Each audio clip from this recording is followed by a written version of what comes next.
My mother-in-law took it upon herself to plan my husband's birthday. When we showed up, it was a tribute to his childhood friends and exes.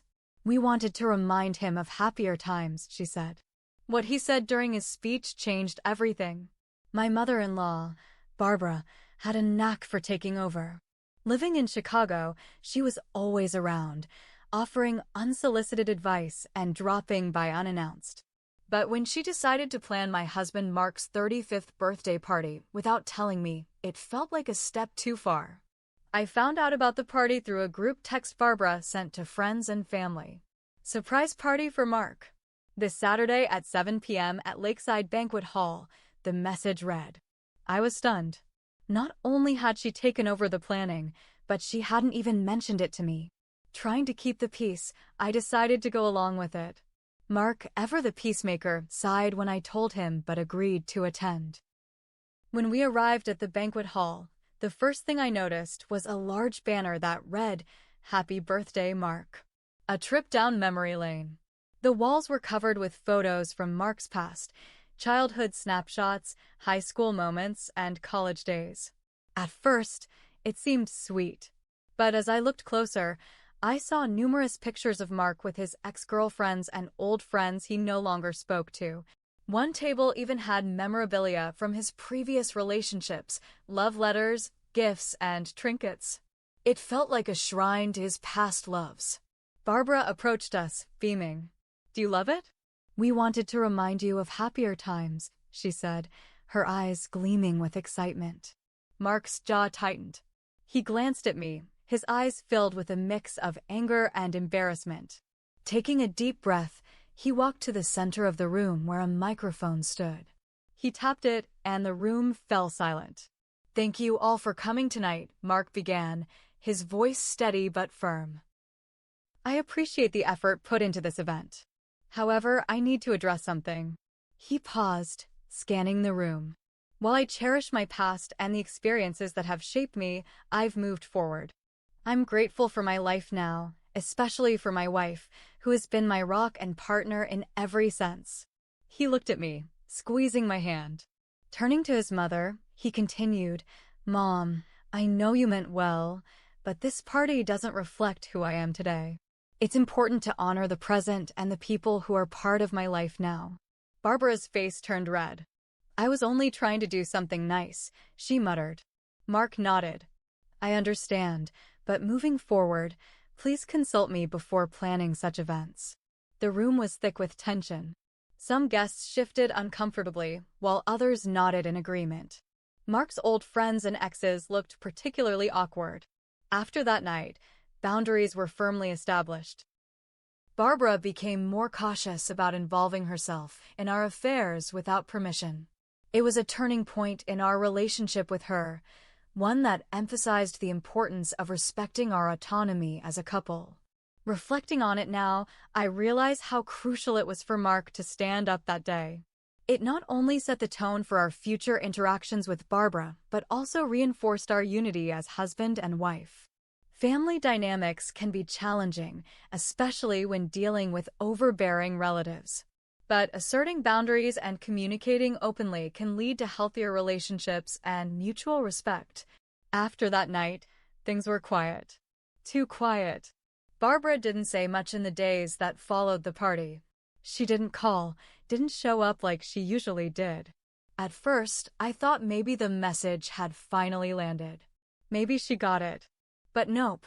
About 2 weeks later, she invited us over for dinner. Mark was hesitant, but he said, let's just go, keep things civil. I didn't argue. I wish I had. When we walked into her house, it felt off.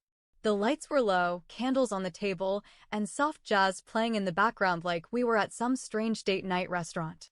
And then I saw them. Seated around the table were 4 of Mark's old high school friends, including Tina. Tina wasn't just any ex. She was the one Barbara had always liked, the perfect one.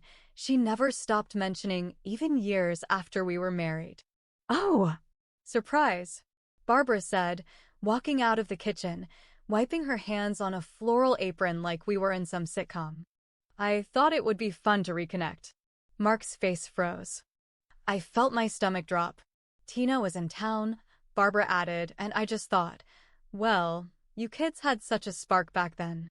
I couldn't believe what I was hearing. Mark stayed calm. He always did. But I could see his jaw clenching. We sat down for dinner. It was quiet at first. Then Tina started in. Remember when we all went to Lake Geneva and you made us paddle all the way to the island? She laughed. God, I miss those times. Barbara nodded enthusiastically. So full of life back then. Mark looked at me. I gave him the smallest nod. Say it. Say something. He put down his fork. You're right. I was full of life. I also made a lot of dumb choices. Not everything from the past deserves a reunion tour. Tina blinked. Wow. Okay. Barbara laughed awkwardly. Mark, really? It's just dinner. No, it's not, he said. This is just another one of your setups. She went quiet. Mark pushed back from the table. We're leaving. But that wasn't the end of it. A week later, I found out from a mutual friend that Barbara had been telling people I was controlling, that I was pulling Mark away from his family, that I was the reason he didn't see his friends anymore. She was poisoning the well, one phone call at a time. Even worse, she told Mark's cousin that I never liked his family anyway. A total lie. I had tried so hard to be part of them. So I told Mark everything. Every rumor I'd heard. Every person who had pulled me aside to ask, is everything okay between you and Barb? And then something I didn't expect happened. Mark sat down. He looked more tired than I'd ever seen him. I think my mom's trying to sabotage our marriage, he said. That hit me hard. Not because I didn't already suspect it, but because he finally said it out loud. I thought maybe we'd seen the worst. I was wrong. 3 days later, a letter arrived. Handwritten. Pages and pages. It was from Barbara. A guilt trip wrapped in a monologue.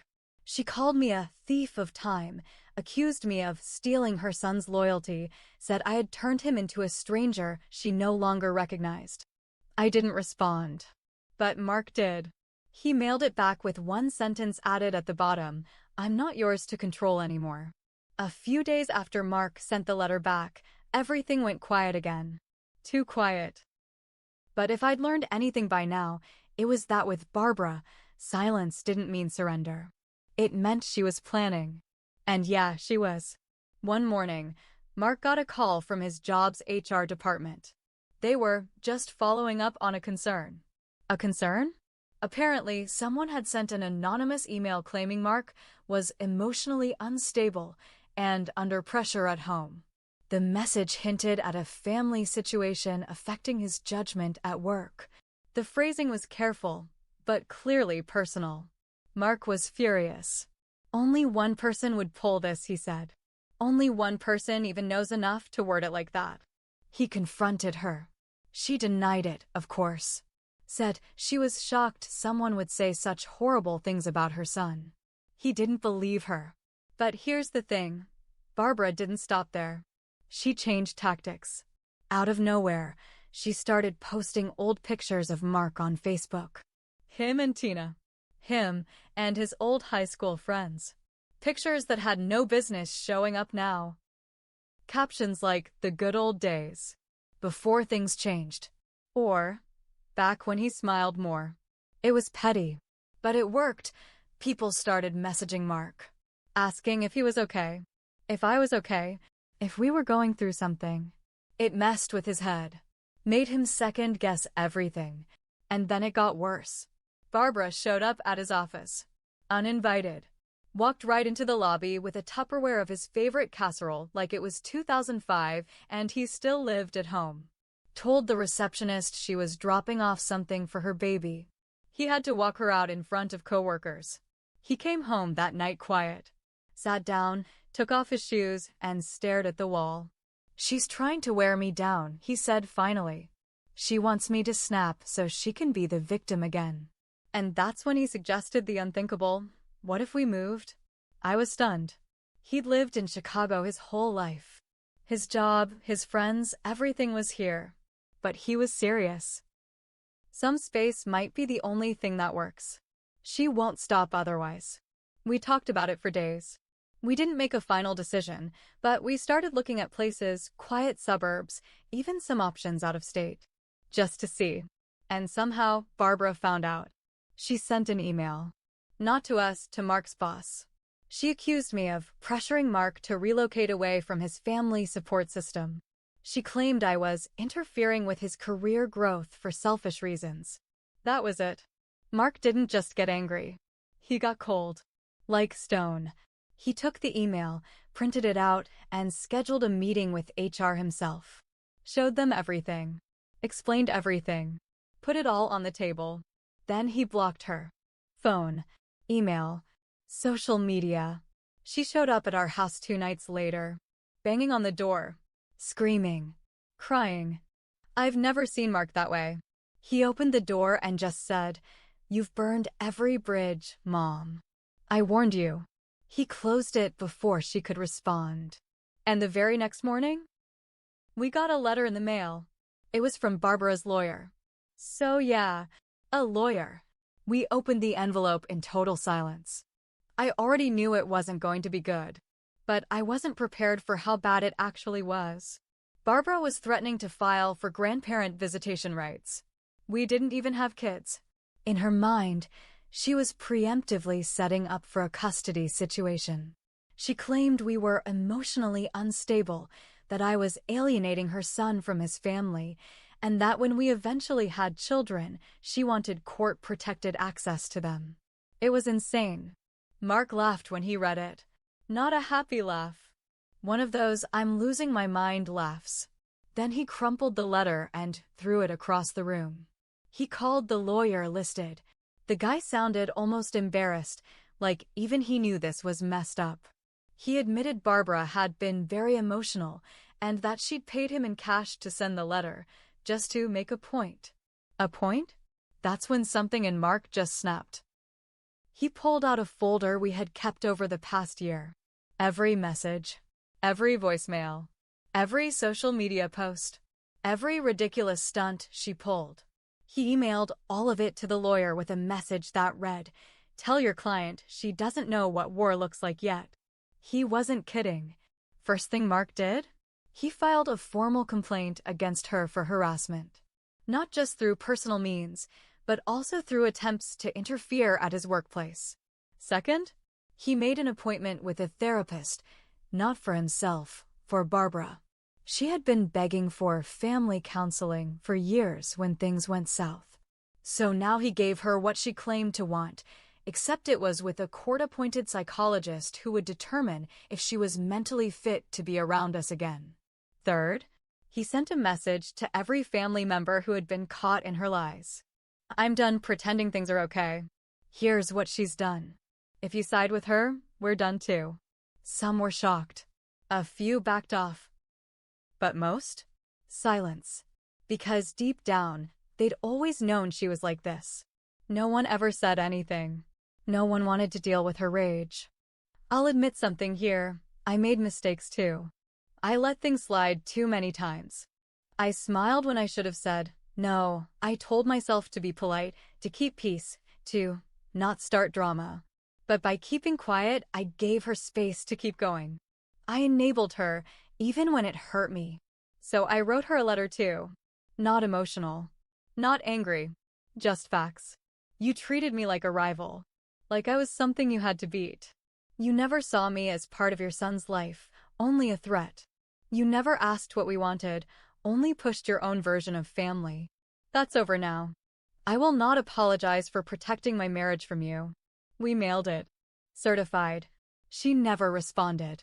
That was the last time we heard from Barbara. Mark and I ended up moving not far, just far enough. We bought a house in a quiet suburb where her car had never been and hopefully never will be. The truth is, people always tell you family is everything. But sometimes, family is where the deepest wounds come from. And sometimes, the most loving thing you can do is walk away. Not for revenge. Not for drama. But for peace. We haven't spoken to Barbara in over a year now. No surprise visits. No calls. Nothing. Mark still keeps that crumpled letter in his desk drawer, the one from her lawyer. He says it reminds him what we survived. And me? I just keep living my life, grateful we finally chose each other over the chaos. No more old photos. No more fake dinners. No more war. Just peace, the kind we fought for. The kind we earned.